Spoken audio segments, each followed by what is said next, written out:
Kansas City Chiefs hoist the Vince Lombardi Trophy. Well, if you like football, you love Super Bowl 57.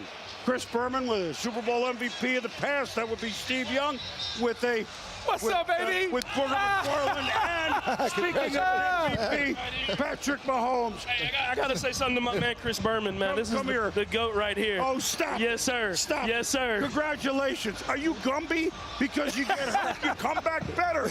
Congratulations. I appreciate y'all. I appreciate you. The end of the second quarter, the limp eye was not the ankle. What was it? It was the ankle, but when you have those high ankle sprains, you always re-aggravate them. And I told y'all at the beginning of the week, there's nothing that's going to keep me off that football field. And so I was able to battle through, but I mean, I shout out to my teammates, man. My offensive line stepped up against one of the greatest defensive lines, it seems like, of all time. So I challenged them. They knew I was limping a little bit, and they gave me enough time to make throws. And then early on in the third quarter, you had a scramble. There was a key play, an important play, and it probably told you we're good to go, right? Oh, yeah. I mean, I was going to push it. I challenged those guys in the locker room. I said, leave everything you have these last 30 minutes on the football field, and if I'm going to challenge you, I'm going to do the same. So I'm just proud of our guys, man. We had a lot of young guys in that locker room, and to be in that moment and to respond like that, man, it's special. How does it feel to get two? Oh, I mean, man. what's the first feel? I mean, what is it? Is it different? It hasn't even sat in yet. I think just the time of my career I got it, and the failure of the last 2 years of losing the Super Bowl and then losing an AFC Championship game.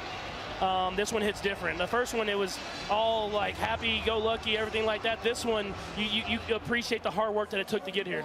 Pat, you guys outscored them 24-11 in the second half. What was the adjustment at halftime that you guys made?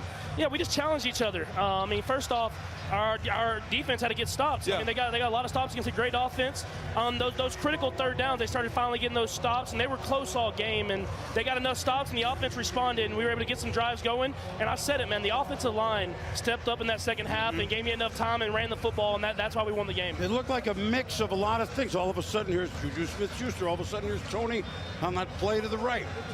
Different times, different things. You guys had a lot of different formations, more than usual. Yeah. Coach Reed had a great game plan. I knew it going in, and he got everybody involved. And I said it before the season, it's going to be everybody, except it's going to be Kelsey too. So it's going to be everybody and Kelsey that are going to make plays, and you saw that today. How about Coach Reed? It seemed like when you scored, people were walking in the end zone. A lot of that is a sign of tactical advantage with the play calling and what was coming out, especially in the red zone. Yeah, we have the best coaches in the league, and I understand how lucky I am whenever you get those wide open touchdowns against one of the best defenses in the league. And so they did a great job scheming. Coach Reed obviously is the best offensive coach probably of all time, and then you have other coaches that have learned under him, and they put their blueprint in the game plan. And so I'm so excited, man. I can't wait to celebrate these young guys, man, and get to experience that with them. A lot was talked about this Eagle offensive line. They got the best offensive line in the league.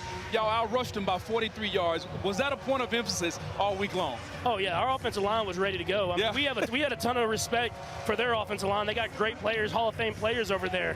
But we thought that we got lost in the fold. They were talking about their defensive line and their offensive line, and we thought our offensive line was pretty good as well. So we challenged those guys, and they accepted the challenge. It wasn't pretty the whole time, but they fought, and that's all you can ask for with those big guys up front. And we knew if they won their matchup, that we would win the game. You know, it also looked like a lot of times, Patrick, and I know you want to see everybody, that you weren't keeping in the second half. Of course, you're behind. 4 wide, maybe 1 back to chip. You knew your offensive line would handle that rush. It's almost like we dare you to come get me. Yeah, right? Yeah, no, at the end of the day, man, it comes up to those guys up front. It comes up to them having the block one-on-one against great pass rushers. And early in the game, we gave them some help, gave them some different looks, but we got behind, and we had to trust in those guys, and they accepted the challenge, man. We have 5 guys that are Pro Bowl caliber guys, and so to have that is a luxury for me. That's the reason we won this game. So at halftime, everyone holds their breath. It was the most limp that I've seen in a couple of weeks from you going into halftime. Did it just sting and get better, or did you just have to gut it out? Yeah, there's a little bit of both. I mean, whenever you re-aggravate those high ankles, man, it hurts. It feels like it did the first time. Stings, yeah. But it kind of gives a shock. I call it like when you have the stim machine on and it shocks you all the way up through your calf. So that hurt. But I mean, you got to play. Y'all know you got to play. You got to play at the end of the day. Well, you go out there and play. Well, it didn't seem to get worse. You came out in the second half. It just felt like it stung for a little bit, and then it got at least went away a little bit. Yeah, I didn't cut more. I just started running straight and relied on my 4.8 speed to get upfield. Well, listen, with 2 kids now, you can't have a bad ankle. That's out. Oh, I know. You got to be home. You got to be helping out. Let's go. I've told Brittany there's so many things. I'm like, I'm going to help out with the bath time routine and the bedtime routine. You just got to wait till the off season, and we're at the off season now, so I'm going to be in there in the trenches. See you in Tahoe, bro. Oh yeah. We'll give you the